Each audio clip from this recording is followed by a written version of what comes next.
¿ya? Este es un ejemplo de aplicación bien sencillo.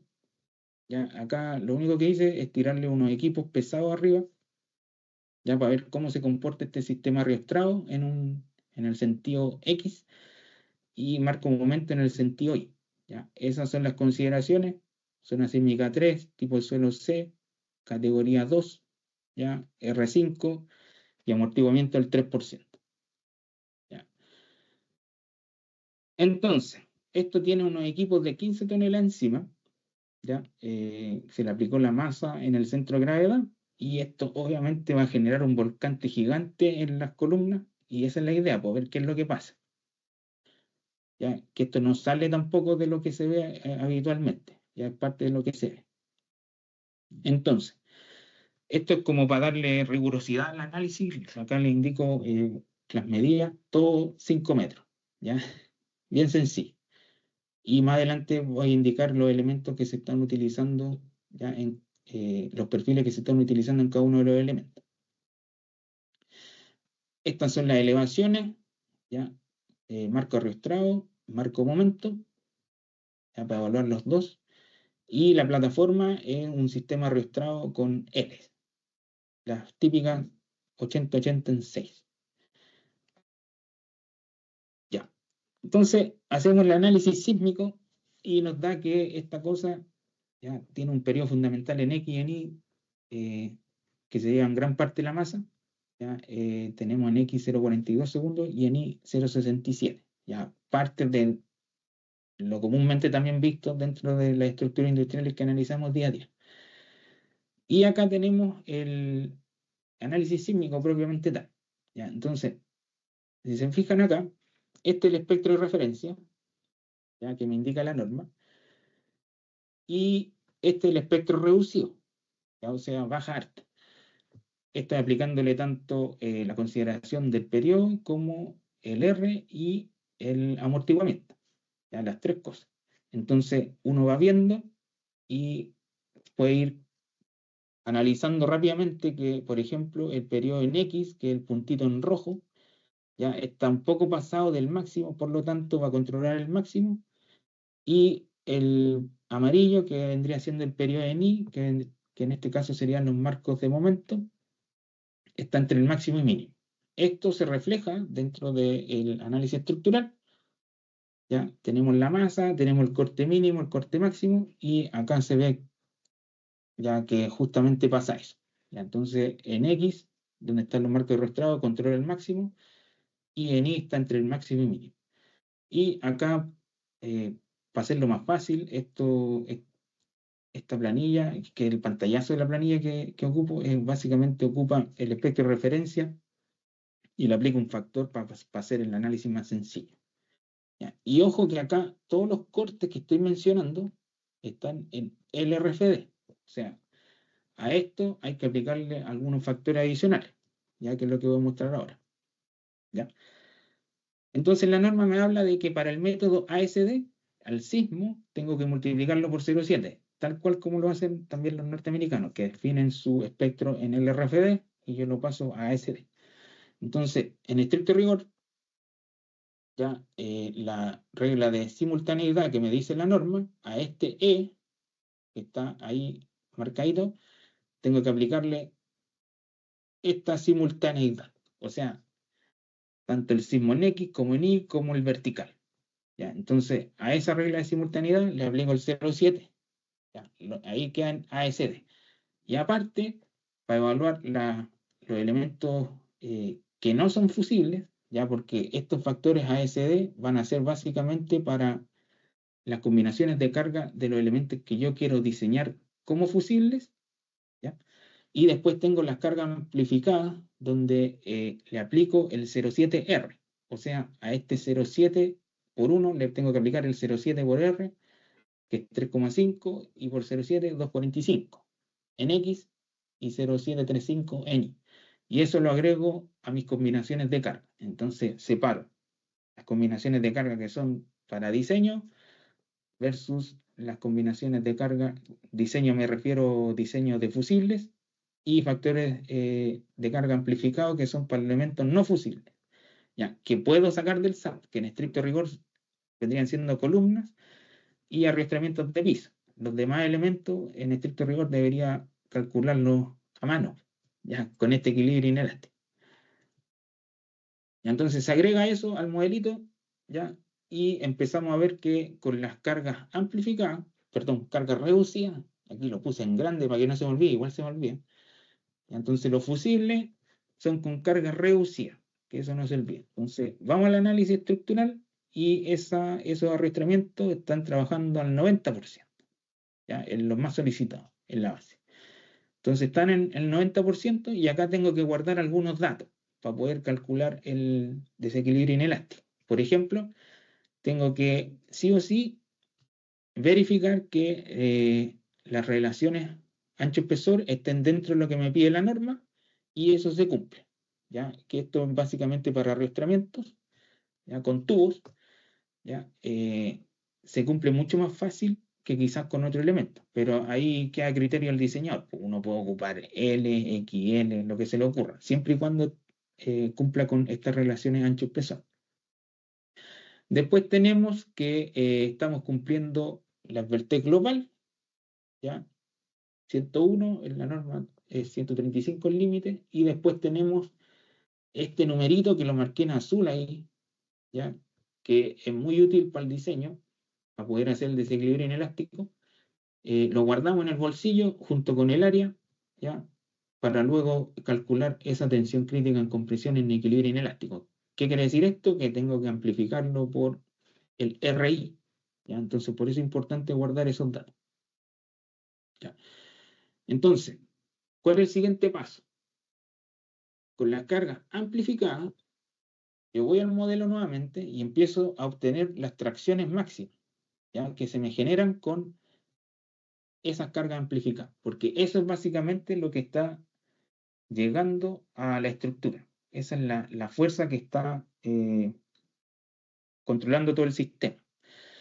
Entonces, acá hay que tener mucho ojo, ¿ya? Y por eso le puse ahí ojo, porque la carga que entra al sistema es la gran diferencia entre NSH 2369 y ASC 341, ¿ya? Porque aquí nosotros estamos trabajando con 07R, ¿ya? En cambio, los norteamericanos van al desequilibrio inelástico y le pegan el bombazo que le llega nomás a las columnas. Entonces, son dos modos de ver el diseño muy diferentes, ¿ya? Después, quizá en una sesión con los ingenieros, vamos a compartir esto como planillas para que puedan también tenerla y también chequearla, ¿ya? Para que puedan hacer los análisis un poquito más rápido. Entonces aquí yo le indico a esta planilla que me haga el diseño con 07R. Entonces, le ingreso esas tracciones y acá hay la primera alerta. Por ejemplo, como yo ya tenía el área del elemento, del perfil, ya lo tengo diseñado, está ingresado en esta planilla, ¿ya? Y el F sub E también lo tengo ingresado, puedo obtener fácilmente la tracción esperada y la compresión post-pandeo, ya que esta compresión residual.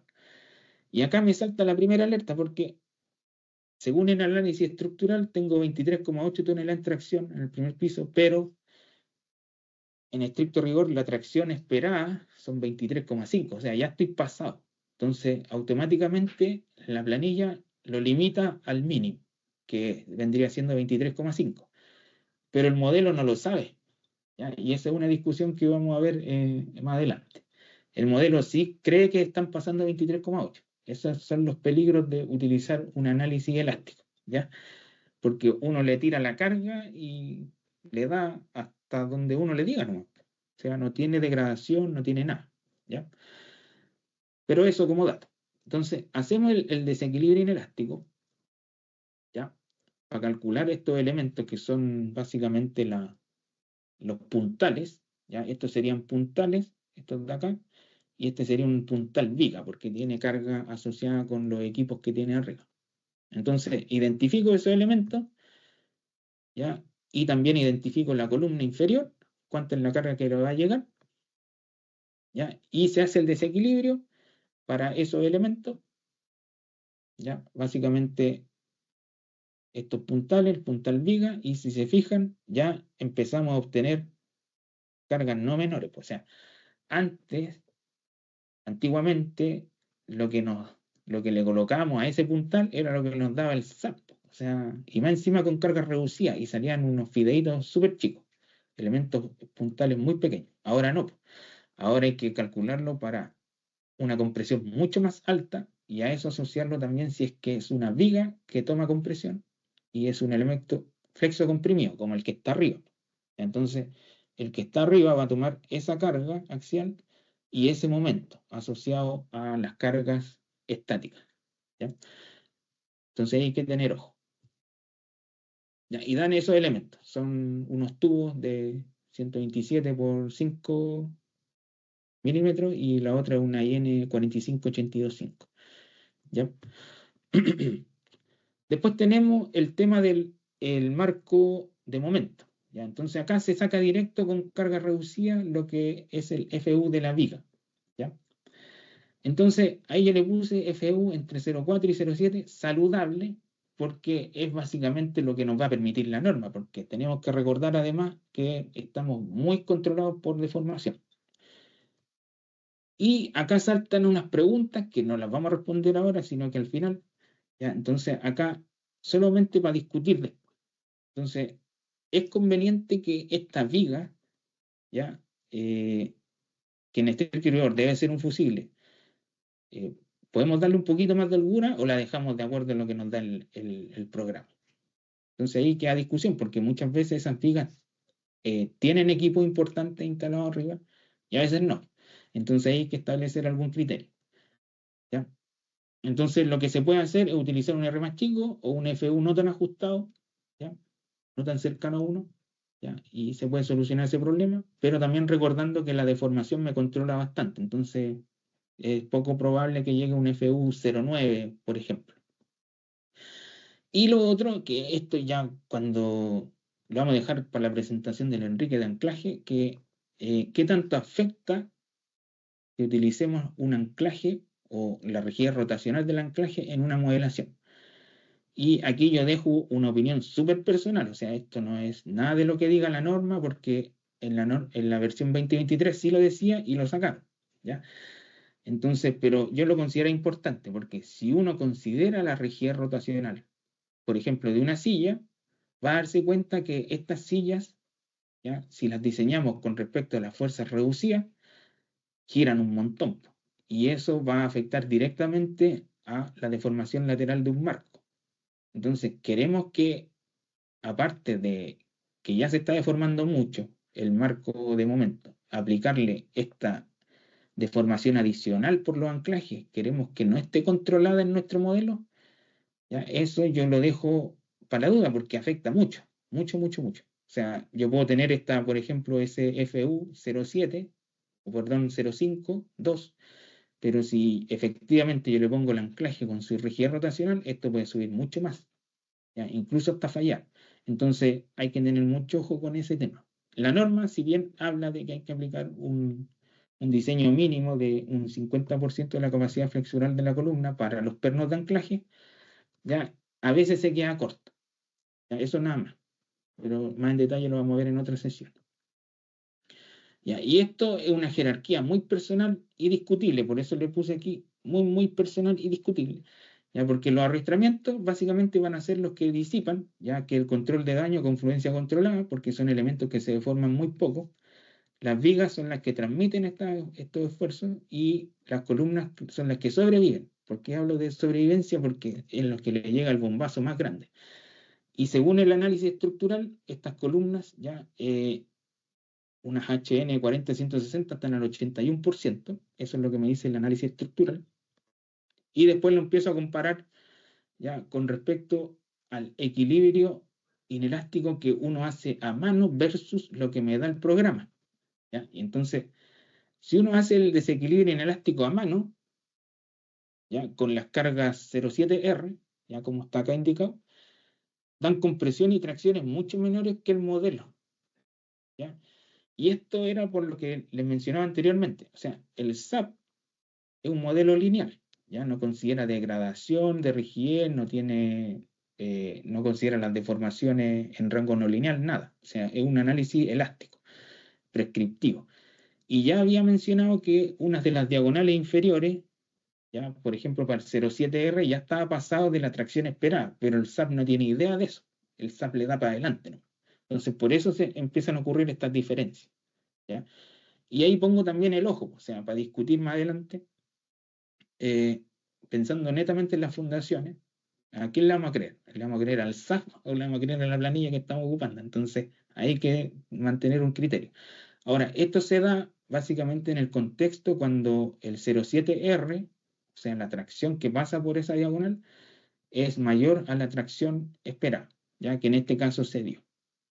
¿Ya? Entonces, aquí hay que tener ojo porque efectivamente el modelo elástico, ¿ya? No me está reflejando toda la fuerza que está transfiriendo realmente la estructura, o sea, está aplicando más de lo que debería hacer en este caso. Y si lo llevo a capacidad esperada, porque en la misma planillita yo le puedo decir, calcúlame toda capacidad esperada como lo hacen los norteamericanos, ahí anda parecido ya a lo que me da el SAP. O sea, el SAP está interpretando esto ya como que estamos como los norteamericanos. Entonces, por eso es algo que hay que controlar, hay que tener ojo. Ahora, ¿qué pasa cuando, por ejemplo, no en este caso, sino que en estructuras mucho más altas tenemos cargas mucho más elevadas en las columnas, ya por este análisis que se hace básicamente a mano, criterio que se utiliza de los norteamericanos de llevar toda capacidad esperada, salen unas columnas gigantescas porque llegan unas tracciones y compresiones gigantescas. Entonces, este bombazo, ¿cómo lo controla? El ISC 341 les dice, corta, dice, bueno, si usted quiere utilizar un análisis o quiere controlar la carga axial de sus columnas, haga dos cosas. Primero, vea las fuerzas correspondientes a la resistencia de la fundación frente al volcamiento, o sea, tiene que ver cuánto se levanta su fundación. Y eso básicamente te está hablando de un análisis no lineal. Y la segunda ya te lo dice claro, así te dice la fuerza determinada a partir de un análisis no lineal, según lo establecido en sección C3. O sea, básicamente lo que te dice, si usted quiere ajustar su modelo, haga un análisis no lineal. O sea, si usted quiere ahorrar, tiene que invertir unas luquitas más en un análisis más sofisticado. Eso es lo que está diciendo. ¿Ya? Y por eso los gringos muchas veces lo hacen así, ¿ya? Porque en estricto rigor, edificios muy altos, ya la carga axial es súper grande, súper grande. ¿Ya? Y esto para ir terminando, las cargas amplificadas que se utilizan para poder verificar los elementos del diafragma, ¿ya? Que son estos arrastramientos horizontales. ¿Ya? Y acá yo puse una notita porque dentro de todos los análisis que me ha tocado ver, quizás no en esto, sino que en proyectos ya reales, se ha visto que no llegan ni siquiera al 50% de la capacidad en tracción, ¿ya? Y menos en compresión. Entonces, utilizar cargas muy altas para estos elementos a veces sale caro. Entonces, mejor ahí ir limitando esos elementos, ¿ya? En los criterios de diseño de conexiones, por ejemplo. Y el diafragma se clasifica como rígido porque el promedio de los elementos, o sea, de los marcos de momento que estaban en esa dirección, ¿ya? Versus, ya marco de momento me refiero a esa dirección, versus lo que se deforma esta guatita de acá, ya jamás sobrepasó los 2 veces, así que el diafragma es rígido. Ya, y esto, para terminar, la deformación ya está controlada, ya, y acá, ojo, porque en estricto rigor nosotros al espectro de referencia debemos ajustarlo por el amortiguamiento. ¿Qué quiere decir esto? Que es básicamente un diseño elástico con R igual 1 y el chi 003. ¿Ya? Y eso se controla también, está controlado. ¿Ya? Y voy a dejar las vigas Chevron para que lo vean en la casa porque no vamos a alcanzar, porque ya estamos casi en el tiempo, pero lo mismo que vimos anteriormente, analizando caso a caso el Chevron, ya para que lo tengan ahí cuando les comparta la presentación. Y ahí hace el desequilibrio inelástico básicamente para calcular estas vigas que, si se recuerdan, pasamos de un tubo que pesa 15 kilos por metro a una viga de 50 de altura, ya que ahí yo le puse la receta, es básicamente el L décimo del largo de la viga, y que pesa 105 kilos por metro, o sea, ya no es menor. Entonces ahí hay que tener ojo. Y eso para que se cumpla justamente la teoría de que este elemento pueda pandear en compresión. ¿Ya? Muy limitado, sí, para el caso chileno. ¿Ya? Esto es con 07R. ¿Ya? Y ahí se ve que el elemento está trabajando casi al 100%. Ya, y lo mismo para el tema de las columnas, las deformaciones. Y yo quería dejarle esto así como algo para analizar, porque esto lo dejo solamente para que después lo discutamos cuando veamos el tema de los anclajes. ¿Ya? En estos dos videos estoy analizando exactamente los mismos diseños que acabo de hacer a través de un diseño prescriptivo. Lo llevo a un análisis no lineal donde estoy considerando justamente los anclajes y los elementos sismoresistentes, que en este caso son los arrastramientos, como elementos que tienen una constitutiva, o sea, que pueden disipar energía, y se ve claramente cómo ya el anclaje, ya en ambos casos, ya levanta esta cuestión, ya según los criterios que tiene la norma chilena, ya efectivamente disipa energía, pero esa disipación de energía, ¿la queremos en nuestra estructura, sí o no? Ya, esa es la gran pregunta, porque este efecto de cabeceo que se genera justamente en el anclaje es súper perjudicial para la estructura y se vio en terremotos anteriores que fallan elementos a causa de eso. Pero eso para discusión. Entonces, llevando el análisis estructural realizado tal cual como me dice la norma, lo llevo a un análisis no lineal para un registro que tiene un retorno de 475 años, o sea, SDI, o sea, de diseño, ya estoy teniendo estos problemas y pueden ser potenciales fallas. ¿Ya? No quiero decir que son fallas porque son potenciales. ¿Ya? Y eso, y si uno analiza las columnas, claramente bajan las cargas axiales. Si uno compara con lo elástico versus lo inelástico, se gana por este tema de que se van deformando los elementos. ¿Ya? Y eso sería. Algunas conclusiones, ¿ya? En términos generales, las columnas siempre las vamos a calcular con carga amplificada, ¿ya? 0,7R, las vigas Chevron son elásticas, los elementos que queremos que desarrollen esta capacidad inelástica controlada, que son los fusibles, los dividimos por R, y para los elementos locales como puntales, conexiones, etcétera, depende de la categoría del edificio, le aplicamos 0,7R o capacidad esperada. Y esto es una pregunta que hay que analizar. O sea, las relaciones ancho-espesor no me exige nada para columnas, excepto en categoría 4. Y será una buena idea, ahí lo dejo para la discusión. Y eso sería mi presentación.